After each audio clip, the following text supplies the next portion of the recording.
YouTube as well. Any questions, feel free and pipe them in. Today's podcast will be on thyroid. Evan, can you hear me okay? I sure can. You sound good. Awesome, man. We are live. What's going on, man? Oh, not too much. Like I told you, somebody in France has had a fun weekend with my business credit card. So besides that, everything is good. Very cool, man. Yeah. Well, at least you got a Capital One card, so you're pretty well protected, right? Yep. That's awesome. So we're live on Facebook and YouTube. Again, better to be on YouTube, in my opinion, because you get to see Evan and myself. If you're watching me on Facebook right now, we're a little compromised. We only got my feedback. You're not going to hear Evan's side of it. So feel free and check out youtube.com/justinhealth to be able to see Evan's pretty face and to be able to get some questions there. But we will answer questions on Facebook Live too.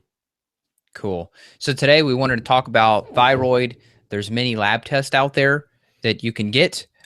Still, conventional doctors are not running the lab tests that are important, though. Some of these antibody markers, some of the reverse T3 markers. Maybe you should briefly chat about that, just since people may be on Facebook. Talk people through, why is this happening? Why are these conventional doctors not running these other important thyroid markers? Why is it just TSH and some of the other boring stuff? No, great question. And again, today we're talking about thyroid. We've talked about this topic a lot. I've done a lot of videos on it. I have a book coming out on this topic very shortly as well. So I'm just going to kind of do a brief overview. Feel free and check out Evan's page, notjustpaleo.com, and his podcast for more info, and as well as mine. And we'll give you more info here today, and hopefully we'll be able to have a live interaction.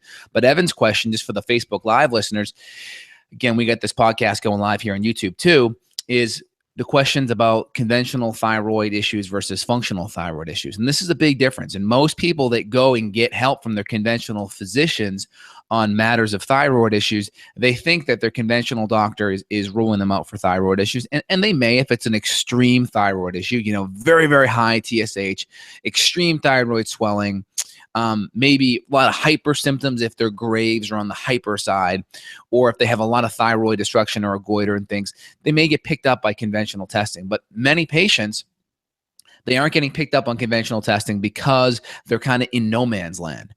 Conventional medicine looks at things like an on and off switch. You're either healthy, right?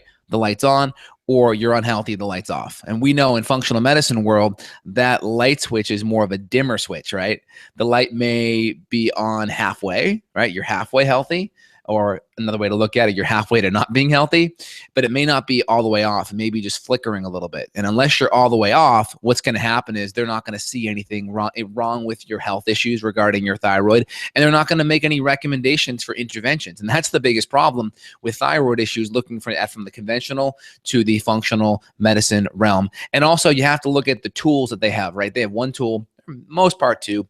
You're going to have some kind of surgical intervention, or you're going to have some kind of pharmaceutical intervention, none of which typically fixes the root cause of what's going on, especially when we understand that thyroid issues are 90% autoimmune in nature. I'd say at least 50 to 90%. So we know if it's autoimmune and we don't fix the underlying cause of why the autoimmunity is there, right, then the underlying mechanism of the antibodies and the immune system attacking the thyroid tissue is still happening in the background. That's terrible. I mean, and we've got thousands of people at this point who we work with where they're on thyroid drugs and they still feel terrible. And they'll go back and say, hey, doc, look, you've upped my Synthroid or other pharmaceutical. I still feel terrible. And they're just going to up the drug more and more and more. So it's like you're jamming this gas pedal down, but you're not figuring out what's the issue in the first place. And so for us, we're always going to be looking at the gut, looking for infections, seeing what could be going on. Why is there some type of attack going on? And then also looking at adrenals too, and figure out what's the adrenal thyroid connection. Maybe you could brief people on that a little bit, how someone with adrenal issues could have thyroid issues and vice versa. Yeah. So Evan, your question was looking at adrenal and thyroid issues. We also have a listener question as well, talking about thyroid and gluten sensitivity. I'll try to interweave the two answers. But again, adrenals are really important because you have cortisol production coming from the adrenals, which is important for managing stress and inflammation. Also generating energy via blood sugar. Also, cortisol is needed for a healthy thyroid conversion. So if we have too high cortisol, if our stress response is too high, we're kind of in like a stage 1 adrenal issue, that can block thyroid conversion. So we have this T4 thyroid hormone that gets converted downstream to T3, and T4 is relatively inactive compared to T3. So we have to make this conversion. There's a lot of things that are needed for that, whether it's selenium or zinc or vitamin A or other nutrients to help make that conversion. But cortisol, from a hormonal perspective, is also needed. So if we're too low on our stress response, right, we have this HPA axis dysregulation in the brain. The H and the P, the hypothalamus and pituitary, are hypofunctioning. They're dysregulated, like a broken thermostat in your house doesn't turn on the heat or turn on the air conditioning. That same thing is needed to help make that conversion from T4 to T3. So when we have depleted adrenals, that can strongly be an inhibiting factor of thyroid conversion. And also, if we have too much stress, one of the mechanisms the body does to regulate the stress response is to make more reverse T3, which is essentially like taking the clip out of your gun and putting blanks in there. So they fit into the magazine, they fit into the cartridge, right? But they fire, but you don't get the same metabolic effect. You don't get the increase in energy. You don't get all of the hormonal benefits. You don't have the warmness and the increased blood circulation. You don't have the degradation of cholesterol into other hormonal byproducts. So you can see that the adrenals are intimately connected. Now, answering the person's question here on gluten, gluten's really important because that's a big stimulator of leaky gut. So gluten exposure can drive leaky gut. What it does is it increases zonulin, which unzips the tight junctions in a lot of patients. Even people that aren't necessarily having a response to gluten, it shows that there's still intestinal permeability that's happening. And now the more food particles that get into the bloodstream, the more LPS that's in the gut, the more that can unzip the gut more, allow more food particles in there and create more immune stimulation. And it's also inflammatory on the gut too. And also can create this concept known as molecular mimicry, where the immune system sees these surface proteins and it kind of mistakenly identifies it as the thyroid and can start attacking the thyroid tissue, creating more inflammation. And that can cause these thyroid follicles to spill out hormone, creating unbalanced levels. And this could all come from gluten exposure, you're saying? It can all come from gluten exposure. Gluten is one of the strongest stimulators of leaky gut, along with just stress, along with LPS, which is a compound produced from bacterial overgrowth, right? So the lower our stomach acid, the more stress we have, the more essentially we're not breaking down our food, the more we're going to have bad bacterial overgrowth. That's going to increase LPS. That's going to unzip those tight junctions even faster, which is going to create more immune issues, more food allergy issues. Because think about it, right? The immune system shouldn't be getting revved up to deal with food, shouldn't be getting revved up to deal with digestion. So the more that's happening, well, what that means is that your immune system is going into overdrive. One of the major reasons why people are tired when they're sick, think about it, because their immune system sucks up so much energy. So the more you're revving up your immune system by just consuming food, you're going to be constantly tired, and that's going to just drain your adrenals and drain your thyroid and increase that thyroid autoimmune attack. Yep, well said. So I mean, we've got the zonulin. What's the link there between zonulin and LPS? Are these connected at all? Are these going up and down in relationship to each other? Yeah. So the more zonulin you have, typically the more of a leaky gut you're going to have, right? So vitamin D is actually a zonulin inhibitor. So the more zonulin you have, the more leaky gut. So LPS will increase zonulin. Infections will increase zonulin. Gluten will increase zonulin. And that basically, if this is like the Parker jacket you're wearing, it's kind of like unzipping those tight junctions. And then basically food particles can get in there. LPS particles can get in there. When LPS flows to the brain and makes its way up to the brain, because leaky gut, leaky brain, that LPS can create inflammation in the brain, which feels like brain fog, which feels like mood issues, which feels like depression, which feels like anxiety. And this is really hard for a lot of people. Getting back to Evan's question on gluten in the brain, is people may have a gluten issue, think that, well, gluten has to cause digestive problems, diarrhea, bloating, gas, reflux, constipation, diarrhea, but it may not. It may be causing depression, anxiety, brain fog, poor memory, poor just word recall. And you may have a gluten issue, but it may not even be caused by, you may not see it because it's not those conventional symptoms. And again, that same thing is going to create thyroid issues too, because that same mechanism that opens up the lining or the blood-brain barrier in the brain also affects the gut, which then creates that more autoimmune thyroid attack. Well said. And there's a lot of people that try to justify eating gluten to us, whether it's like organic wheat or they're doing some type of like sprouted wheat or something like that. But gluten is gluten. And even if you're not celiac, now there is research that shows that celiacs are going to have 30 times higher zonulin levels than a non-celiac. So massive, massive leaky gut in a celiac person in comparison. Right. Mm-hmm. But still, I mean, we could even talk about the study. It's Scandinavian Journal of Gastroenterology. It showed that gliadin, which is a gluten protein, can affect zonulin even in people without the gene for celiac. And so Yes. basically they said, oh, gliadin, regardless of whether you're celiac or not, it's still going to activate zonulin. Therefore, leaky gut, therefore this LPS, these endotoxins are still going to get in there, which is crazy. And I love that. I love that there's science, because then you and I aren't the bad guys when we're telling people to get rid of gluten. It's like, look, here's the research. Yeah, maybe you don't get acne from gluten, but you're still causing leaky gut regardless. I love that we can actually prove that, and it's not just our opinion because we're the nutrition guys. That's the key thing that you mentioned there, Evan, is the zonulin and the gluten can trigger the leaky gut, and you may not necessarily have an autoimmunity. And the question is, the more stressed you become, the more immune compromised you become, the more your toxic burden, your stress burden, the more the physical, chemical, and emotional stress buckets get full. That's where your body's ability to adapt to stress really becomes inhibited. And again, the biggest mechanism really is the leaky gut. Even if you're not necessarily gluten sensitive, you may be getting a leaky gut, which is adding stress to that stress bucket, right?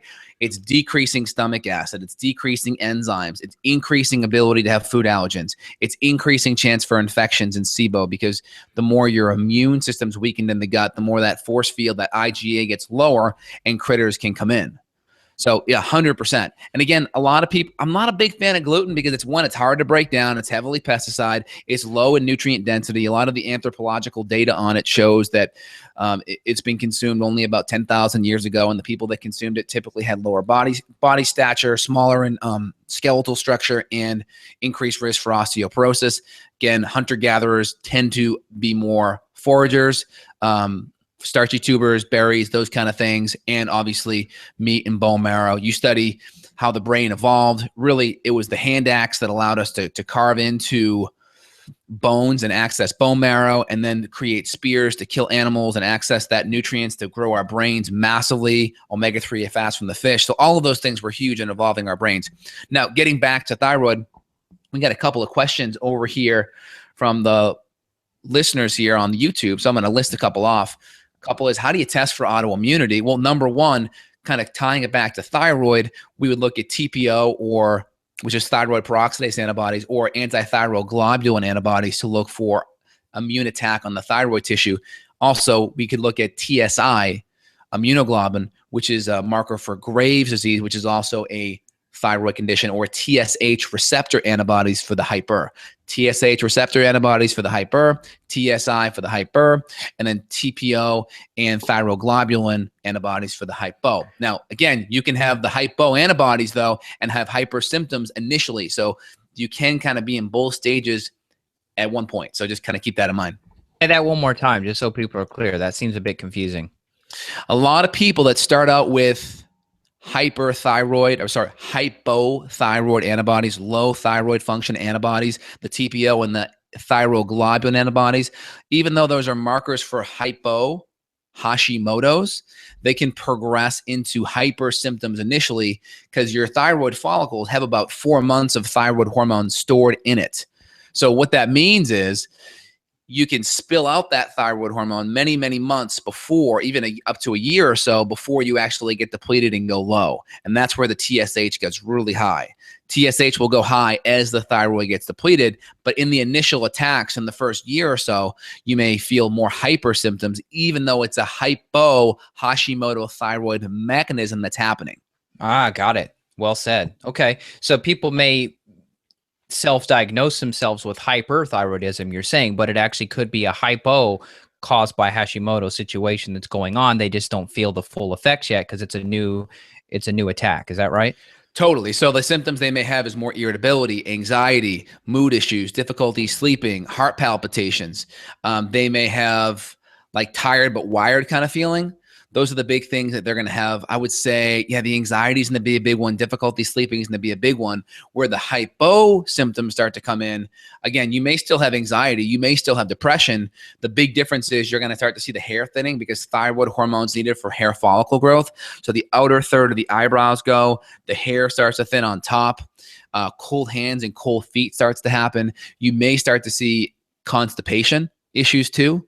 You may start to see your triglycerides and your cholesterol go up. Again, infections can cause constipation too. Increased insulin can also increase cholesterol and triglycerides too. So there's other things, but that's a general indication is the cold hands, the cold feet, the fatigue, the hair loss, the constipation, and the increase in lipids you're going to see. That's why you want to test a full thyroid panel, which is going to consist of TSH, brain hormone, T4, inactive thyroid hormone, free in total, T3, which is converted peripherally, 20%, and then 80% throughout the body, free in total. And then obviously your T3 uptake. You can look at thyroid binding globulin, which can go up or down if you have PCOS or on birth control, and then also reverse T3 and all the antibodies I mentioned. Yeah. So I've also read about another one that I've not seen used very much called TRAB, thyroid stimulating hormone receptor antibody. But it says that the antibody is only ordered when someone is hyper, and a positive result for that usually means Graves. I've not seen that one that often though. It's just a different name for, I think, the TSH receptor antibodies. Like TPO also has like a name called microsomal antibodies. So again, typically it's the same name. So TSH receptor antibodies, that's probably another name for that. Just like the microsomal is the same name for TPO. Ah, okay. That's probably what's happening. Got it. Now, should we talk about, is this the time where we should talk about the link between infections and thyroid health? Because people that we're looking at, we're not just going to look at thyroid, we're going to look at the gut too. And the average between us is about 1 in 3 of having infections. You know, every third person is going to show up with infections. Sometimes even, you know, those weeks, sometimes it's totally. 9 out of every 10 people has a parasite or other infection. Totally. So we have a few questions coming on the YouTube live board here that we'll kind of tie in. But yeah, so the big infections that can affect thyroid and can increase that thyroid autoimmunity: H. pylori, okay, Yersinia enterocolitica, blasto, E. histo. Those are going to be the big ones that are really going to affect the thyroid. Even Lyme has a specific amino acid pattern that can create autoimmunity to the thyroid. So for sure, those are the big ones. You know, there's been studies showing that when you eradicate H. pylori, there's an Italian study out there that thyroid antibodies significantly drop. I have a video on blasto, right? Blasto infections are resolved, antibodies drop. Same with Yersinia, infections drop. As you attack Lyme, right? Antibodies drop. So that can be a big stimulator and drive more leaky gut, more zonulin, more immune stress, which then creates lower stomach acid and enzyme environments, which creates more adrenal stress, more thyroid stress, and more nutrient deficiencies, which perpetuate everything. So you can see if we don't get to the root cause in this, that's fine. You can go see your conventional medical doctor to make sure your TSH isn't elevated, right? But in the end, you're still going to be suffering. And that's why I have so many patients, and I know you do as well, that have all these symptoms and have seen a doctor for over a decade and are just tired of it. They're like, all right, you know, this can't just be my thyroid. And all that we've done is put us on 50 mics or 100 mics of Synthroid, and that's it. We can't do anything else. They know there's something more. And that's why they're reaching out to people like you and myself, Evan. Yeah, well, and the toolbox is just not there, right? I mean, it's not their fault. They're just doing all that they've got. That's the only tool in the shed is the surgery, or wait till you have some type of disease or some big nodule or a goiter or something crazy. And now, okay, now we have to do surgery. Yeah. And a lot of people are talking about, well, what if you don't have antibodies coming back on your thyroid? My personal take on that is about 40% come back false negative. So it's negative, but it could be positive. So what does that mean? Well, typically I'll run the antibodies on someone at least 3 or 4 times before I say that they probably don't have an autoimmune issue.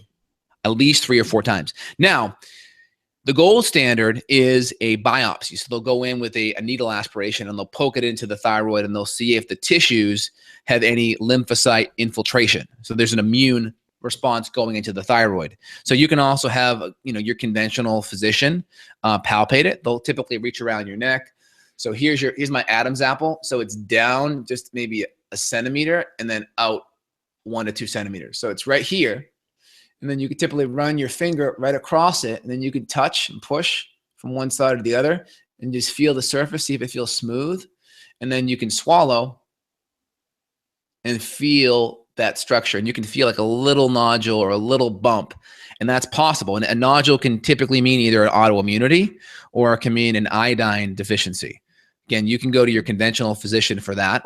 I talked about the needle aspiration, which I don't recommend unless you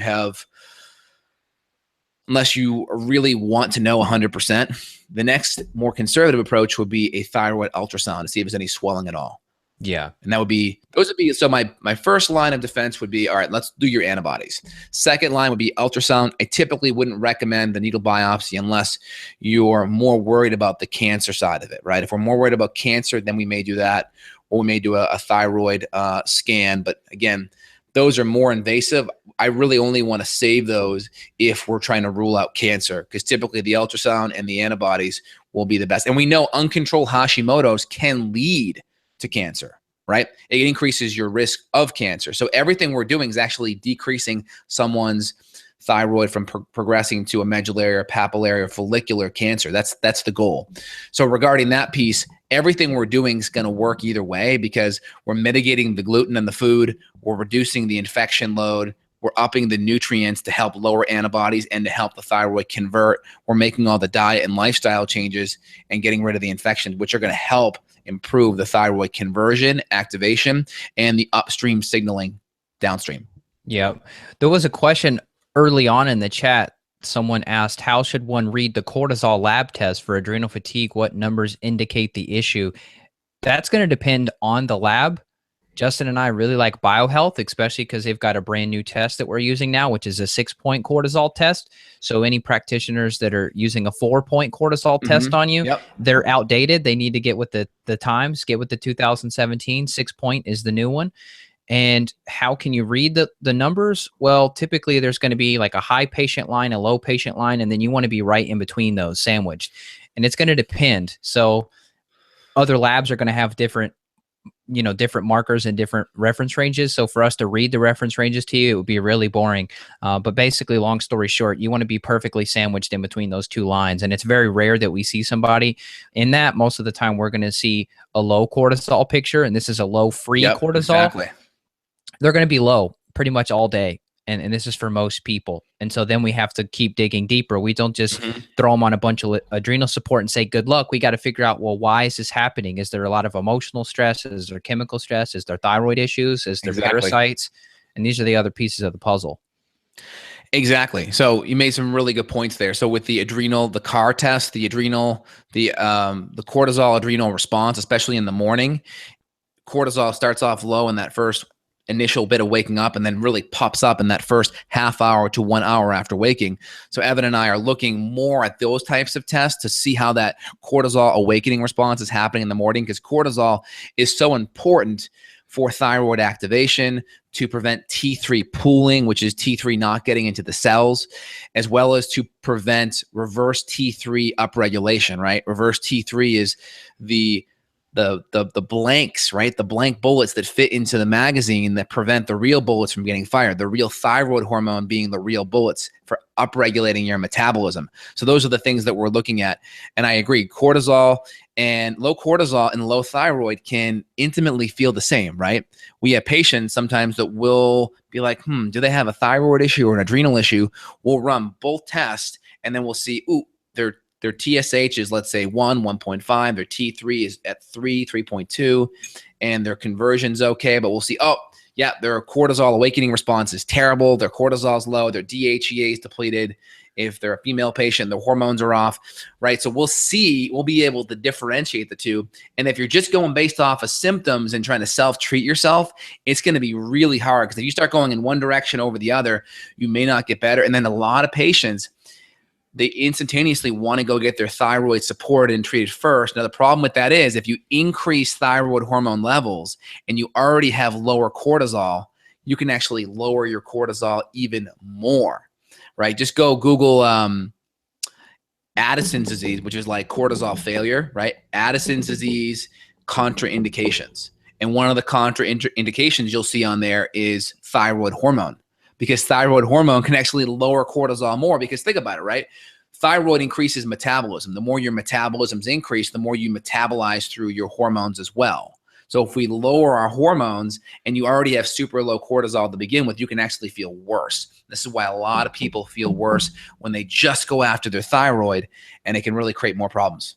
Wow. And now that you say that, I'm picturing a woman last week who she was on levothyroxine for a very long time. Her cortisol levels were like the lowest I've ever seen. So I wonder if it's that drug that's contributed to her cortisol being even lower than it would have been without the drug. What do you think? Yeah, absolutely. Absolutely. You can see patients that they go on their thyroid support and they start feeling worse. And it's really difficult, because if they're seeing a functional medicine practitioner, they may lose faith in that person, right? And just say, hey, well, I'm going to just keep doing what I'm doing, or I'm going to go back on the Synthroid. So you have that aspect there, right?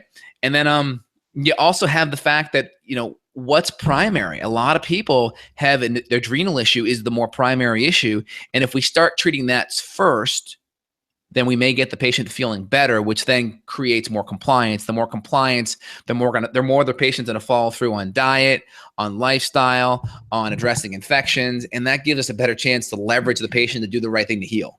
Well said. And plus, if the adrenals get back online, then we know that conversion from T4 to T3 active is going to be better. So they may not even need to go to the quote unquote thyroid support if all these other root causes were the biggest thing. I mean, if it's a parasite and an adrenal problem, if you fix those two things, is it possible you can get away with never going into, hey, this is your thyroid program now? We just had to fix the other pieces. Yeah, absolutely. So looking at that piece, you're 100% right. I see so many patients will measure their thyroid temperatures, like their basal temperature. And again, for basal temps, 97.8 to 98.2 Fahrenheit is going to be where you want to be for your armpit axillary temperature. And then 98.2 to 98.6 Fahrenheit is oral temperature. And typically do that in the morning before you get out of bed. And then also do it sometime in the afternoon before you have lunch, and kind of do a general average. And again, a lot of people, they'll be relatively low and they'll start to see their temperatures start going up as we treat the adrenals. One of the big things we see with adrenals is we see an erratic temperature. The temperature is kind of bouncing around. Anything greater than 0.3 degrees Fahrenheit can lead or be a sign of a potential adrenal issue via temp. And so then let me ask this. Let me pause you. So you're saying 0.3 different. So that would mean if you woke up one day and you tested your armpit temperature, let's say you were 98 degrees flat in your armpit before you got out of bed. Exactly, yep. Then the next day you're at 98.3. To you, that's going to signify thyroid and adrenal issue. Is that right? So we went from 98 to 98.3? Yeah. Yeah, so it'd be greater than 0.3. So if it was like 98 to 98.4, and we were consistently seeing this back and forth oscillation, so if we're seeing 98, 98.4, 97.9, and it's constantly bouncing back and forth greater than 0.3, that could potentially mean an adrenal issue, right?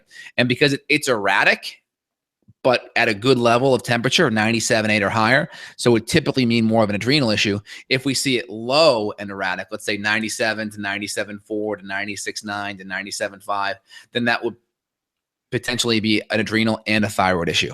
And again, temperatures aren't perfect, right? Like when we assess thyroid, there's three indicators we use. We use subjective, which in my opinion is the most important. How do you feel? Do you have a lot more hyper or hypo symptoms?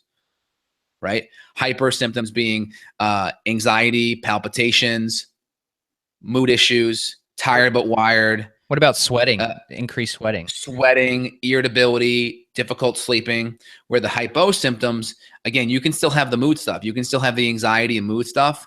You can still have some tired and wiry, some tired and wiry feelings, but typically more tired though. And then the big thing is the cold hands, the cold feet, the thinning hair, the thinning eyebrows, the constipation. Those are going to be the big differences. And obviously what trumps any of it is an increase in TSH or thyroid antibodies are going to be the biggest distinguishing factor if it's TPO or TSH receptor antibodies. And I just want to mention one thing too. In a lot of cases, the people we're working with are going to have both hypo and hyperthyroid symptoms, which can be equally confusing. Totally. Yeah. Equally confusing. I mean, when we look at like the tests that we give our patients to assess that, Right. The other big ones, losing weight. Losing weight, even though you're unintentionally gaining weight if you're on the hypo side, or unintentionally losing weight if you're on the hyper side, right? That's going to be another big one. Elevated cholesterol, another big one. So those are a couple of the other ones I mentioned there, where the anxiety, the excessively sweating, again, hands shaking, difficulty sleeping, feeling more warm on the hyper side. Those are going to be the other big ones. And obviously having a family history. If your mom or your aunt or your uncle or a sibling has a thyroid issue, right? That's going to be a big, big factor. One of the big questions I do on all my intakes, is there any celiac disease or any autoimmunity that runs in your family, whether it's thyroid or Parkinson's or MS or ulcerative colitis or Crohn's or anything autoimmune related? Type 1 diabetes. And if there is, that really gets me to hone in there. But like testing for autoimmunity, conventional medicine typically does it like ANA or HLA-B27 or like an RA latex. Like these are like the conventional like broad markers for like scleroderma or celiac, right? Or let's see, rheumatoid arthritis or lupus. They're very non-specific a lot of times.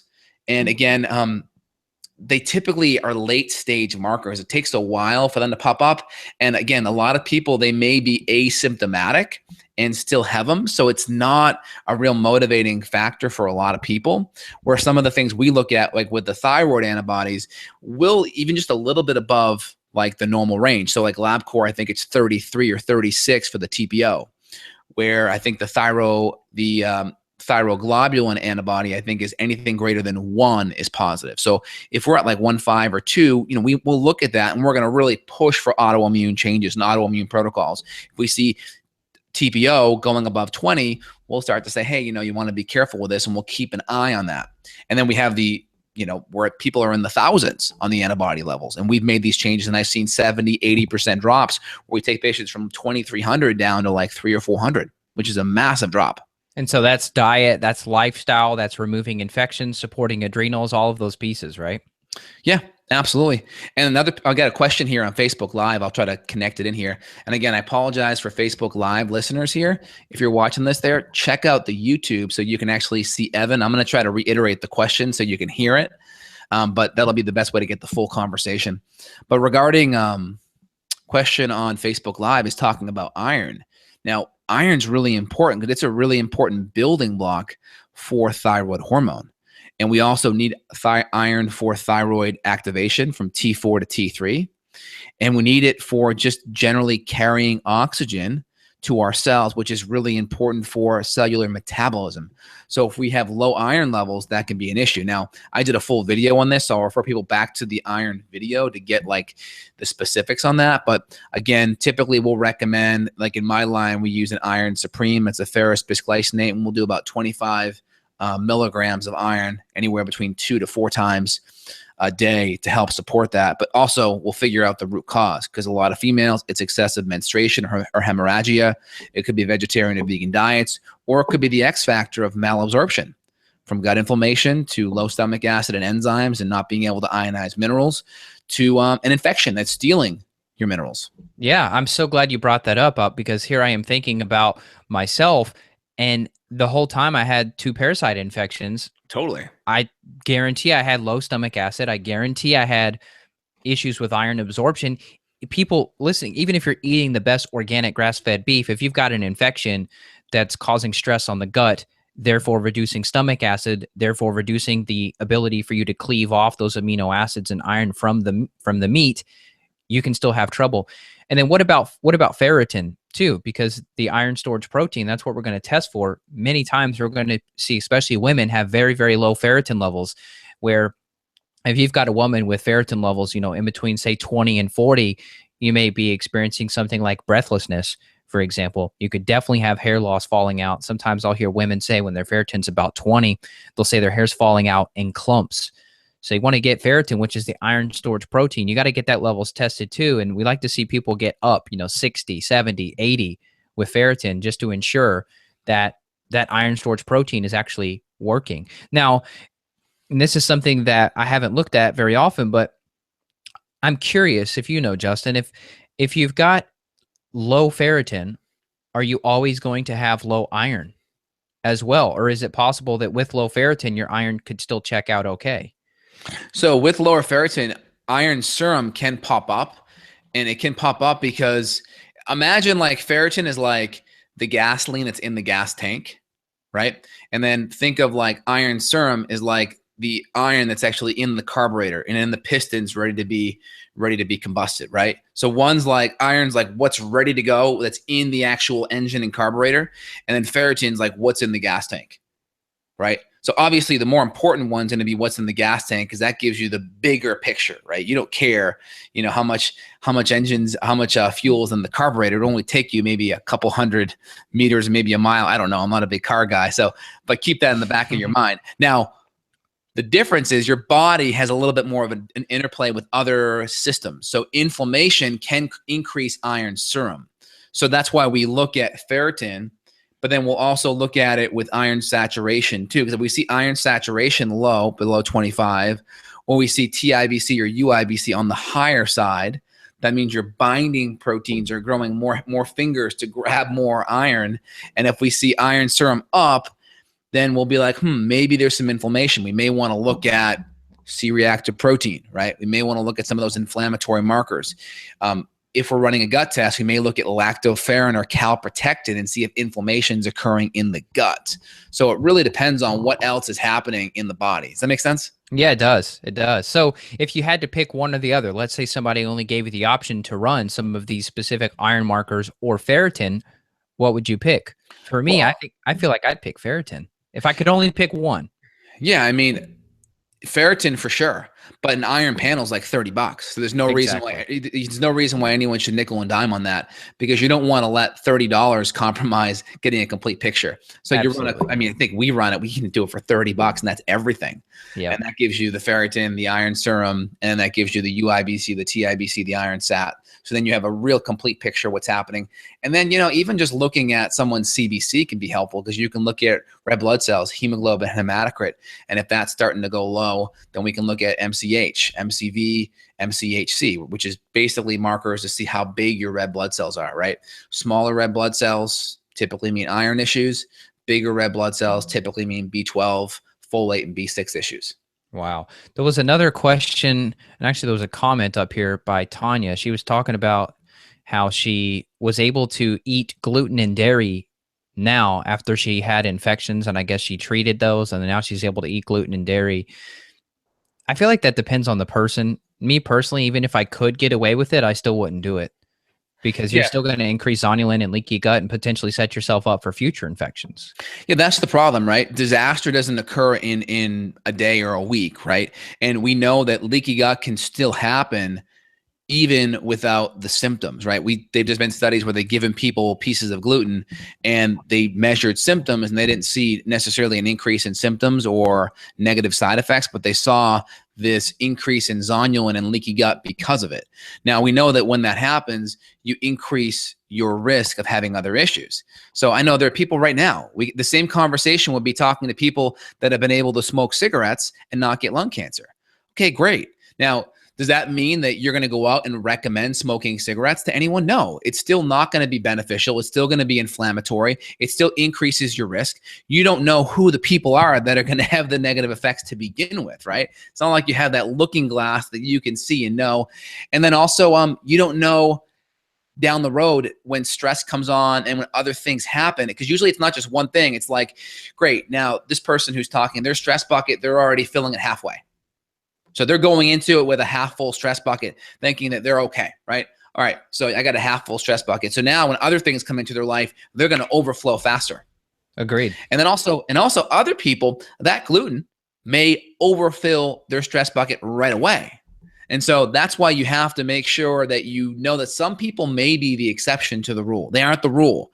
And this is where we have the advantage, Evan, because we see so many thousands of people that we can make correlations and actually even see causation, because we make changes and we see direct changes in the person's physiology and their symptoms getting better. So we can't create all of these protocols for the exception to the rule, because there are so many exceptions. There are people that smoke and don't get cancer. All right. We know that. And people that may consume gluten and may be okay, but the majority are going to have issues, or they may set themselves up and increase their stress bucket, right? Meaning increase their ability to handle less stress. So that when more stress comes on them, boom, now they're laid up. Exactly. Yeah. Tanya, we had to put you on the chopping block there because for you commenting about saying gluten and dairy and you can get away with it now, you're speaking for thousands of people that listen and do the same thing. And Justin and I will look at the symptoms of someone. And if there's still health complaints that haven't been resolved, and let's say we get their retest on like the GI map stool test, and we look at anti-gliadin antibodies, and I call it the lie detector test. I don't know if you do, Justin, but it's when you get that anti-gliadin antibodies, it's like, okay, one of three things happened. Either you got glutened, you ate gluten, or you've got cross reactivity going on. And so even if your symptoms are not supposedly there, your body's still fighting internally. There's still this internal battle going on, which is not what we want, because then those antibodies can get confused and start attacking other tissues, which we don't want. Yeah. And it's tough because there are people that we see eat a diet that is, highly processed with a lot of carbs, and their blood sugar is relatively okay. And it may be because of they're naturally more insulin sensitive or they exercise more. And we see some people that eat the same diet and they're diabetic. So what do you do? Like, I can't sit there and say, well, this person who eats this way and isn't diabetic, well, that means that diet is fine. No, it's not. You have to look at the greater picture. You also have to look at, well, does that diet now, is it nutrient dense? Is it anti-inflammatory? Is it low in toxins? And no, it's not. But again, don't get me wrong. Like, dairy is an open-ended topic, right? Ghee may be perfectly great. Butter may be perfectly great. Raw milk may be perfectly great for some people. But then we go into the pasteurized dairy. We go into more of the yogurts, which could be great, but it may not be. So we have to kind of have a criteria for all those different compounds, right? Because some dairy may be okay. Some may not be okay. And sometimes with bread too. Some people may do okay with bread over in Europe, or they'll do fine with sourdough bread because it's fermented and there's less gluten in it versus, let's say, wheat bread here that's conventional. So you got to look at it too, is some of those things may be okay and may have to be more specifically talked about. Yep. She commented back. She says, we're missing the point. If parasites are the cause, you can go back to the way you were prior to eating. Oh, the way you were prior, like eating gluten. We as people ate gluten for millennia, and now it is the cause of all ills. I'll comment on it first, then I'll let you say something about it. In the modern world, we have a lot more toxins. We have a lot more things that we're up against. And so gluten, where maybe it only would have changed someone's health 2 or 3% 5,000 years ago, now it has the ability to modify someone's health 50 or 75 or even 80%. In some cases, we'll see 80% of symptoms get better without it. So for me, comparing millennia to the modern world, we've never had a world like today. So it's just not really a valid argument. Yeah, and the grains aren't even, like, if you look at the biblical grains they talk about in the diet, and Dr. William Davis totally debunks this. If you look at the grains 2,000 years ago referenced in the Bible, these were 12 chromosome grain products versus the ones today have been hybridized and genetically modified. They're up to 50 chromosomes. The gluten content is much higher. And there's also the extra stress of potential GMOs, nutrient poor soils, as well as pesticide exposure. So it's not quite the same way. Plus, people have to look at it from this perspective. If you drive around on your car and you get a flat tire on the car, right? And you change the tire and you put the little, let's forget that. Let's just say you drive around on that flat tire for like a year. Okay. So the flat tire is the cause of what's happening here, but you drive around on that flat tire for a year. That's like ignoring the stressors of your health. It could be gluten, it could be parasites, but the longer you drive around on that flat tire, the more your front end goes out of alignment, the more your suspension goes out of whack, the more your whole shock system in the car becomes stressed.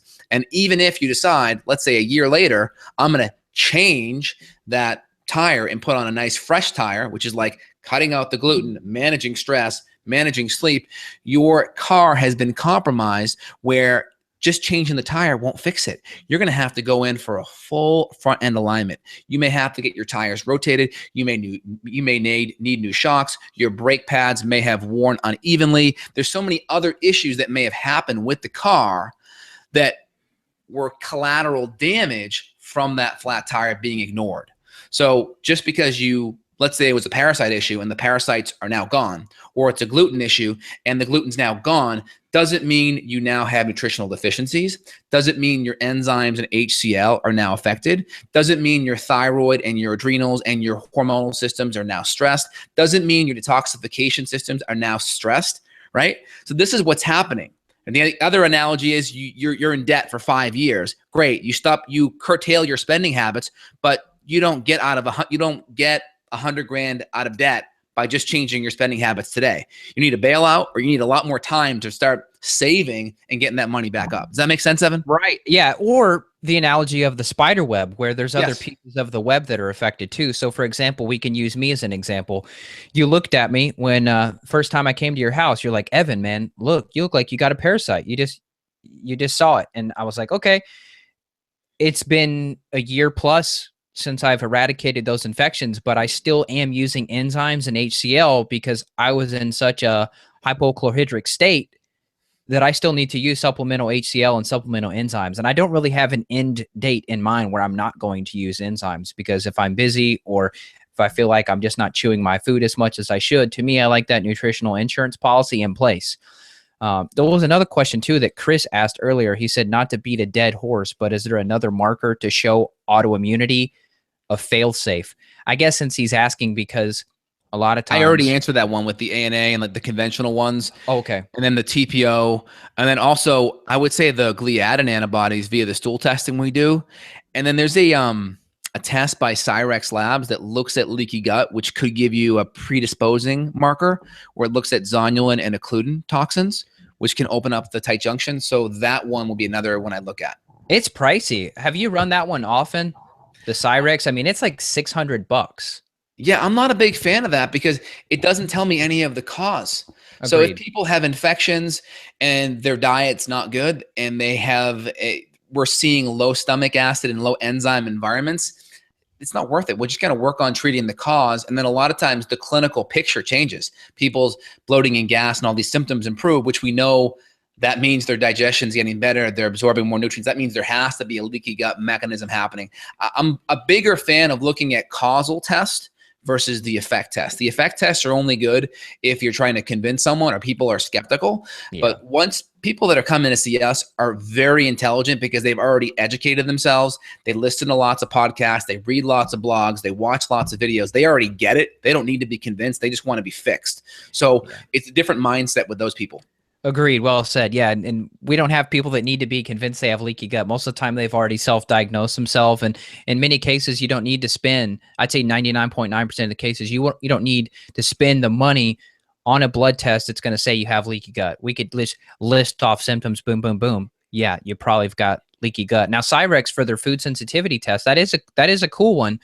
But even then, I feel like it's unnecessary in most cases, because if you and I are going to put somebody on like an AIP approach, let's say thyroid disease did show up, some Hashimoto's, we'll have to go AIP, and maybe we could try to reintroduce things, but they're going to be able to be a better barometer almost than the test in most cases. Like, oh, when I added dark chocolate back in, or when I added dairy back in, this is what happened. I feel like that's more valuable than a blood test. Maybe I'm wrong. Totally. You know, do a full autoimmune elimination protocol is going to be very valuable for 90% of people. Will go on an autoimmune diet, cutting out nuts, seeds, nightshades, eggs, obviously grains, legumes, and dairy. And again, for people that are like the gluten fans that are on the message board here, they still aren't nutrient dense foods, right? If you look at the nutrients, if you look at the other compounds that aren't gluten related, right? Let's look at the fact that some people are intolerant. They just can't break it down because they're missing the enzymes to do that. And then anytime a food's not broken down, it can create stress in the body. Just like people that can't break down lactose, they're lactose intolerant, and then they have diarrhea and bloating. So some people just may be intolerant to breaking down the protein. Some people, may be increasing inflammation because of the lectins and the phytic acid and the oxalates that are disrupting mineral absorption. Other people may be having the autoimmune issue. So it's still not a nutrient-dense, anti-inflammatory, low-toxin food. It's not like there's just missing nutrient that you can get out of gluten or out of these grains that you can't get in some really awesome nutrient-rich vegetables or healthy fruits or healthy starchy tubers. Does that make sense? Yeah, it does. Now, this is off topic, but it's not the missing link. That's my thing. Agreed. If people had said, could show me a nutrient density chart and said, "What, Dr. J, you get these nutrients, or the zinc in this is amazing, or these B vitamins," I'd say, okay, but there's just not that evidence that's there. And Right. a great talk on this. What's his name out of Harvard there? Matt Lalonde did a great talk at the Ancestral Health Symposium in 2012 on nutrient density. I highly recommend anyone watching that. But when you look at the nutrient density that you're going to get in meats, especially the organ meats, it's insane. It just destroys grains, and grains are the lowest out of all of those foods. Yeah. Now we're off topic from the thyroid, but that's fine because I love that this is like a dynamic It conversation. connects in, right? Because It does. these nutrients help with thyroid conversion. They help with thyroid activation. They help with the adrenals, which helps with thyroid. So even though we're off topic, we're going to do our best to kind of meander our way back to the thyroid. Yeah. No, what I was going to say was a bit off topic, which is all you're saying is totally on topic. But what I'm going to say is, I think it's funny how even some of these professional healthcare companies are now designing supplements, which I'm not even going to give them the credit of naming these products, but there are gluten supplements out there where it's like, here, go eat gluten, but then here's this enzyme or here's this XYZ supplement to where you can still try to eat gluten, but you just take these pills with it instead. It's like, that's ridiculous. That's like covering up the engine light on your car. The light's still there, but here's this magic tape that's going to hide it. I just don't think supplements that enable you to eat gluten is a good idea. Now, here's the deal, right? If you have thyroid antibodies, if you have objective measures of autoimmune issues, or you're heightenedly celiac sensitive, in other words, almost like if you have gluten, like you're laid up, like you're junk for days on end. I don't ever recommend cheating with gluten. If you can manage, if you're really healthy and you don't have any severe thyroid or antibody markers popping up, then you could try going gluten-free, right? It may be rice or corn, that may be okay. Now, if you do that, I typically recommend the enzymes like the DPP4 enzymes, and we'll take it with charcoal, but it's a cheat and we're just trying to mitigate it. And we wouldn't want to ever do that as a staple to allow ourselves to eat gluten. Now, like myself, like maybe once a year, like if I'm in Boston and I'm in the North End, I may have like a cannoli, but I found an alternative. Modern's Bakeries get some really gluten-free ones that are rice flour based. But if I go, I mean, I'll up the DPP4 enzymes, I'll increase the charcoal and the vitamin C and the NAC, and that will help me deal with it. But again, it's like, if you look at the 2,000 meals I have a year, maybe one or two have that in there, right? Not a lot. We're talking 0.001%. But people that are really, really sensitive or haven't got over their health issues initially, you really want to be puritanical. And then I'll kind of dovetail this with Johnny's question here. Some of the testing that I will do to fine tune, if like patients done the autoimmune, they've kind of reintroduced things back in and they're still having issues and they're not quite sure what works, there will be some testing we'll do. Like an MRT is a pretty good test. I'm liking the ELISA ACT test as well, because it's not just antibodies, it's looking at various lymphocytes too. And I do a combination of the ELISA and I'm kind of testing the MRT as well. And I'll actually be doing some blind testing and sending some different vials in with different people's, actually my blood on with different names, and doing some blind testing on that. So hopefully I'll do a video on that soon. You ought to try if you haven't already, I believe it's the Array 2, and there's a couple of other arrays from Cyrex too. I'm a bigger fan of that than the MRT. Well, the problem with Cyrex though, it's only looking at IgG or IgA. That's the issue. So with the ELISA, it's also looking at T cell lymphocyte response, and you're not going to get that picked up on a Cyrex. That's the big issue. And if you're not exposed to gluten, like let's say we're doing this test and someone's like, yeah, I haven't eaten gluten in a month or two or a couple months. Well, if the immune system isn't responding to it because it's not being exposed to it, it won't come up on the test. And then people will be like, oh, look, I'm fine, but may not be the case. So you have to look at it in complete a spectrum. That makes sense. Okay, so the ELISA ACT, and that's blood. That's blood, exactly. Cool. That sounds great. Well, I feel like we should probably wrap this up. I know this has been a lot of information. If people are interested in your book, then they need to sign up for your email list. I mean, you're so passionate about thyroid health. It's definitely infectious. And do we have a date on that of this thyroid book? What's up with that? It's done, man. I'm shooting it off to the editor so we can buff it out. And, I read every thyroid book on the market. I pretty much read. And my biggest issue is you can summarize every thyroid book in like 5 pages. So I want a book that's shorter. It's more condensed. I want every page to be meat. I want every page to be raw meat. I want every page to have like action items. People can walk away and really improve their health. And then if they're at a standstill, they can reach out to people like myself and you to kind of get to the next level. So that's where I'm at right now to fine tune it and boil it down. I want to touch upon one question. Dale mentioned it earlier. He talked about mercury, and mercury is an important aspect because mercury can pinch hit and affect the thyroid. There's studies showing that lowering mercury can decrease thyroid antibodies. I had one patient that had thyroglobulin antibodies over 2,000, and we saw the antibodies drop below 100. So we saw a 99% drop in antibodies by removing mercury. So we'll test that. We'll do challenge tests via urine, and we'll use various provocation agents like DMPS, which is 2,3-dimer proponic acid, or we'll do 2,3-dimer succinate acid, which is DMSA, or we can even do EDTA as well. But I typically do the DMPS challenge, and we'll be able to provoke that and see what's coming out from the mercury. That can be a big kind of underlying revealer of another aspect of what could be driving an autoimmunity, which is the mercury.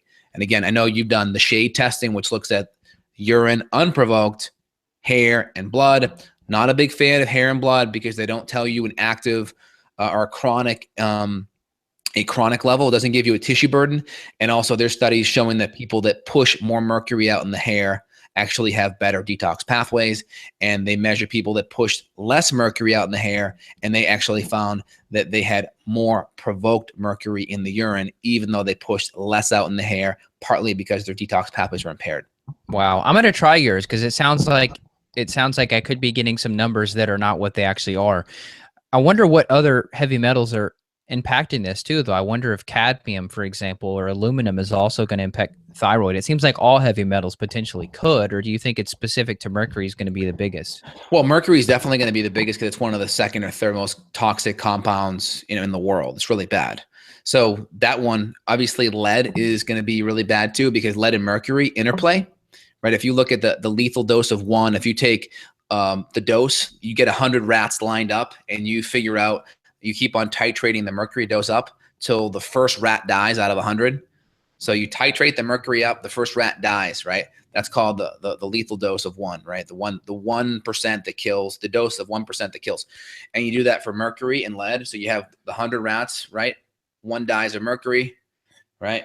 You increase the lead up here, one dies of lead, and then you now combine the mercury and lead dose together to all 100 rats, they all die. Did you get that? Yeah, I sure did. So what they're saying is, even though it only kills one over here out of 100 and the lead over here kills one out of 100, but then when you combine it together and give it to all 100, all of them die, meaning that these metals are synergistically connected and can have exponential effects when added. So if you see mercury and lead together, typically the compounds that we're using are going to be specific to mercury and lead for sure. So you don't have to give a special one for mercury and a special one for lead, right? So you give it and it would globally affect mercury and lead, and typically cadmium as well. But we'd also want to give extra binders. Chris Shea talks about this like MCT, like modified citrus pectin, MCP actually. We'd also give maybe charcoal or bentonite clays. We'd also use things like chlorella, especially for mercury. And we'd also use things to support detoxification. So in my line, we use heavy metal clear, and then we also use DMPS, and we'll use a lot of sulfur amino acid support to run phase 2 detoxification as well. And still eat your broccoli, folks. Oh yeah, your cruciferous are going to be really important for your DIM and indole 3-carbinol, which help run phase 2 detoxification. Awesome. Well, anything else here? Any other questions we wanted to run to on the YouTube live here? Anything else we can answer? I think that was everything. I think we hit it all up pretty well. That was. Oh, I didn't touch upon this. Let me just hit it real quick. Iodine. Iodine's a really important nutrient for the iodination process to make thyroid hormone, right? If you look at the T typically stands for, some people say thyroid or tyrosine, and then the 4 number is the iodine. So you have this iodination process, and then you have the 5' deiodinase that comes in there and it grabs and pulls off an iodine and activates it, makes it T3. Well, that enzyme that activates thyroid hormone is selenium dependent and comes from the liver. So healthy liver function is really important. But having adequate iron as well is important, but having adequate iodine is also important. RDA is about 150 to 200 micrograms a day to at least prevent goiter. Now, some people may need more than that. Now, you have people like Brownstein and other doctors that are going super, super high, 25, 50 milligrams a day. I'm very, very cautious of doing any high dose iodine. I've seen too many patients like literally just lose their hair, like just like gaps, like handfuls come out, and their thyroid has gotten worse. So number one, Like if we give iodine and they have autoimmunity, it's typically months later after we've stabilized the gluten, stabilized the adrenals, supporting thyroid, supporting nutrients, supporting the gut, get their diet in shape, get their digestion better. And then we'll start very low and we'll gradually work them up. But we'll be checking in, we'll be monitoring it, and we'll be doing very low doses and then gradually tapering it up. But we're also making sure there's enough selenium there, enough B vitamins, enough minerals, enough vitamin C. So we'll make sure there's a lot of other cofactors, because when you give iodine, it can spit out hydrogen peroxide, which can increase B cell lymphocyte infiltration into the thyroid. So it can exacerbate autoimmunity. So if we do it, we're doing it responsible. We're doing lower end RDA doses as a starting point, and then gradually working our way up from there. So what about working in foods at the same time? So I've heard some people, anti-kelp people out there, and I don't know why there's some anti-kelp people. Well, I think you just got to be careful with kelp just because of where it's coming from with the whole Fukushima disaster a few years back and radiation. So you just got to be careful. There's some really good sources out there. You got to make sure it's not coming from one of those places. And then number two, there's a whole list of foods that you can give. Typically, like in my multi, there's going to be at least the RDA there, which is great. Yeah. Egg yolks are going to have some iodine as well. Obviously, seaweed's going to have some good iodine sources. You just have to make sure that it's not going to be the Fukushima kind. I'll get a list right here. I'll read off a couple of foods that are really high in iodine in just 1 second. I've heard strawberries too, which is interesting. And then I also wonder, it's hard to get a composition sheet for like a Himalayan pink salt. I wonder if you're going to get any iodine from pink salt or not. Yeah, I mean, there may be some trace amounts there. I know iodized salt, 1 gram will have about 77 micrograms. There is some research showing that increased iodized salt consumption did increase autoimmunity.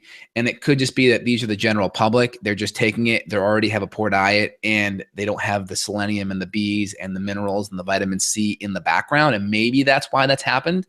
So it's hard to say. So there's studies on that showing there could be an issue. But things like cod, right? Things like shrimp, things like turkey, even some navy beans, even some tuna, even some eggs are going to have some good iodine. I mean, 1 egg's going to have about 12 to 15 micrograms of iodine. So if you do 4 eggs a day, that's about 60. You get a good multi, that'll be 150. You have some fish, you have some other foods, you know, you're at like 300-400 micrograms.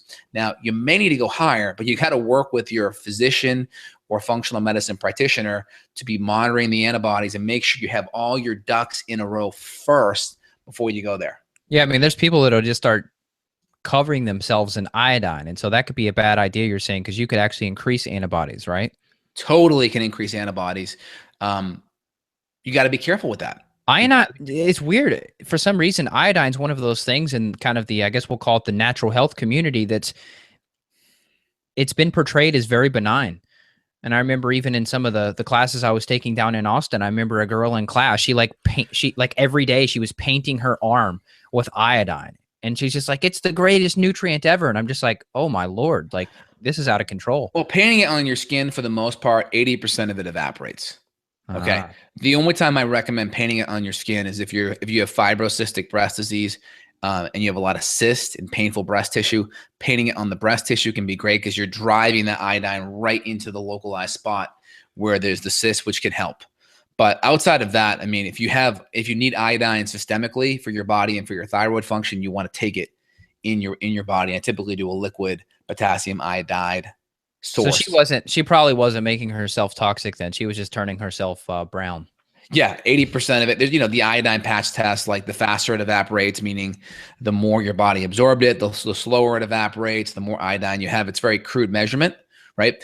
The better test is going to be like Hakala, or I think Doctor's Data does an iodine loading test. I think it's 25 to 50 milligrams of iodine. Then you test your urine and see how much you pee out. So the goal is if you pee out 90% or more, it means your iodine levels are saturated. If you pee out less than 90%, right? If you pee out less than 90%, that means your body grabbed more of that iodine. So as you're essentially low, that's the theory on that. 90% or more, you're okay. Less than 90, you're low.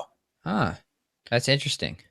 But again, regarding iodine, you got to do it responsibly. Think of iodine as like gasoline on the fire. Yeah. right? Gasoline's not bad when you put it in your car, but if your car's on fire and you start putting gasoline in your car, you can create problems, obviously, right? That's kind of what's happening with your thyroid. That's why you want to look at everything holistically, and you want the body system approach that Evan and I use, the key three, looking at the hormones, ATF, adrenal thyroid, female hormones, or ATM, adrenal thyroid, male hormones, gut and infections, repleting nutrients, digestion better, food allergies, and then I'm looking at detox and nutrients as well. Yep. Well said. Go to justinhealth.com to schedule consults with Justin. Check out the thyroid video series. Got a hormone video series too. You've got the supplement line there. And then you could check out my stuff too, notjustpaleo.com, or you could just Google either of us, Justin, Dr. Justin Marcagiani, Evan Brand. You'll find us both.